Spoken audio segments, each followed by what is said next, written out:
মানে সেইটো ইমান সহজ কথা নহয় যে ইমান সৰু ছোৱালীজনী যে ঘৰৰ ভিতৰত মানে চিপ লৈছে, সেইটো ইমান সৰু কথা নহয়। মানে ঘৰৰ ভিতৰত লৈছে চিপ, ইমান সৰু কথা নহয়। সেই ছোৱালীজনী যেতিয়া নিজৰ জানটো গৈছে তেতিয়া সেই আৰু আমি সেইটোৱে বিচাৰিছোঁ যে যেনেকুৱা এই ছোৱালীজনী জানটো গৈছে আৰু এতিয়া যিটো মানে দোষী কৈছে এই থানালৈ তাক লৈ গৈছে, ইয়াক মানে ফাঁচি দিব লাগে।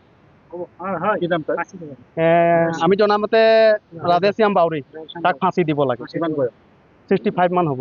মই জনামতে এই ঘটনাটো কাইলৈ 4টামান বজাত এই দুগৰাকী ছোৱালীয়ে কিবা আম খাবলৈ গৈছিল আৰু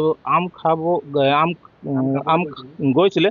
ঘূৰি আহোঁতে এই দুইজনী ছোৱালীয়ে চাইকেলেৰে সৈতে এই মানুহজন, যিজন মানুহ নৰপিশাচ, যিজন মানে এই জঘন্য কামটো কৰিলে, তেওঁ চাইকেলেৰে সৈতে দুইজনীক ঘৰলৈ সোমাই দিলে আৰু তাৰ পাছত ভিতৰ ফালৰ পৰা তলা মাৰি এই দুইজনী ছোৱালীক, এজনী ছোৱালীক ৰেপ কৰিছে বুলি এই ছোৱালীজনী আমাক অৱগত কৰে কথাটো। আৰু এই কথাটো কোনেও গম নাপায়।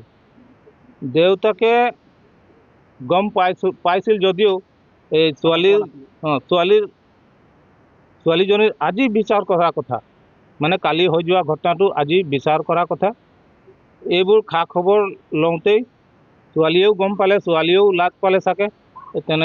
তেনেকুৱাতে মানে এই চিপ ল'বলগীয়া হ'ল। ছোৱালী দুজনী আছিলে, দুইজনীয়ে একে সমনীয়া আৰু লগৰ। 12-13 মান হ'ব। একে ঘৰৰ নহয়, লগৰ ছোৱালী। এই ঘৰৰ ছোৱালী, এই ঘৰ লগৰ আৰু আমি এতিয়া ন্যায় বিচাৰিছিলোঁ, ন্যায় বিচাৰিছোঁ। কথাটো হ'ল এতিয়া যিজনী ছোৱালী এই দুনিয়াটো চোৱাই নাই, দেখাই নাই, একেবাৰে সৰু ছোৱালী, তুলনীও হোৱা নাই, তেনেকুৱা ছোৱালীক এই যিটো জঘন্য কাম কৰিছে, তেওঁক আমি এসপ্তাহৰ ভিতৰতে ফাঁচি দিয়াৰ কথা ছাৰৰ লগত পাতিলোঁ। ছাৰে কথাও দিছে, সম্পূৰ্ণ শাস্তি দিম বুলি ছাৰে কথা দিলে। ৰাধেশ্যাম বাউৰী 65 মান হ'ব। আপুনি বিচৰা বাতৰি পাব কেৱল নিউজ 18 এপত।